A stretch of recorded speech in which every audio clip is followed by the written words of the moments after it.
Viewers, यूं तो Roman Catholic priest Punjab के इस हिस्से में 1920s की दहाई में आए, क्योंकि सांदल बार का ये हिस्सा मिशनरीज के लिए बड़ा अहम हिस्सा रहा है, जहाँ पे खिदमत के काम को उन्होंने यकीनी बनाया। Saint Francis of Assisi parish 1954 में बाकायदा तौर पर पैरिश बना, और उसके साथ ही यहाँ पे उन्होंने एक स्कूल का भी अहतमाम किया, क्योंकि लोगों की रूहानी ज़रूरत के साथ साथ उनकी तालीमी ज़रूरत को भी पूरा करने के लिए रोमन कैथोलिक प्रीस्ट ने यहाँ पे एक बहुत ही खूबसूरत स्कूल का भी आगाज़ किया।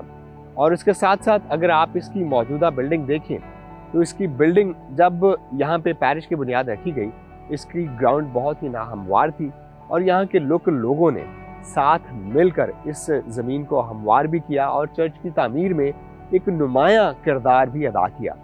अगर आप इस खूबसूरत चर्च बिल्डिंग के फसाड को देखें तो इसका फसाड इंतहाई खूबसूरत है, और उसमें इंडो इस्लामिक आर्किटेक्ट भी आपको बड़े वाज़े तौर पर दिखाई देगा, क्योंकि इसमें मस्जिद की तरह दो खूबसूरत मीनार भी हैं। उनकी खूबसूरती ये है कि उन मीनारों में पॉइंटेड आर्चेस भी बनाई गई हैं, जो कि 7 की तादाद में दोनों जानिब बनाई गई। और 7 का अदद हम जानते हैं कि क्रिश्चियन थियोलॉजी में 7 का अदद कामलियत का अदद समझा जाता है।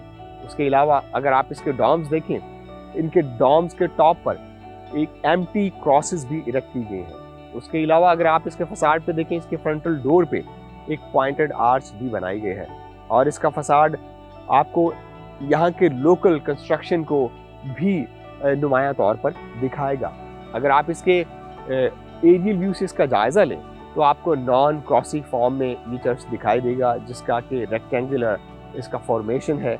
अगर इसकी आप एरियल जिस तरह के बाकी चर्चेस आप देखते हैं ईस्ट टू वेस्ट की ओरिएंटेशन में है, ये चर्च ईस्ट और वेस्ट की ओरिएंटेशन की बजाय नॉर्थ टू साउथ की ओरिएंटेशन में है। और इसका एक खूबसूरत कंस्ट्रक्शन मटेरियल कंटेम्प्रेरी मटेरियल है, क्योंकि ये चर्च 1950s के बाद बनाया गया, तो इसके बनाने में इसका जो तर्ज तामीर है वो भी आपको कंटेम्प्रेरी यानी कि जदीद तर्ज तामीर दिखाई देगा। इसमें पॉइंटेड आर्चेस भी आपको दिखाई देंगी, जो कि न्यूगोथिक तर्ज तामीर से ली गई हैं। इसके अलावा अगर आप इसकी छत देखें तो पुराने चर्चेस की तरह इसकी छत आपको दिखाई नहीं देगी, जो कि गेबल्ड होती है। ये फ्लैट रूफ है, क्योंकि यहाँ का लोकल तर्ज तामीर ऐसा है। इसको बनाने के लिए रेड ब्रिक का इस्तेमाल किया गया, क्योंकि अगर आप इसके दोनों टावर्स पे अभी भी उस रेड ब्रिक के टेक्सचर को देख सकते हैं।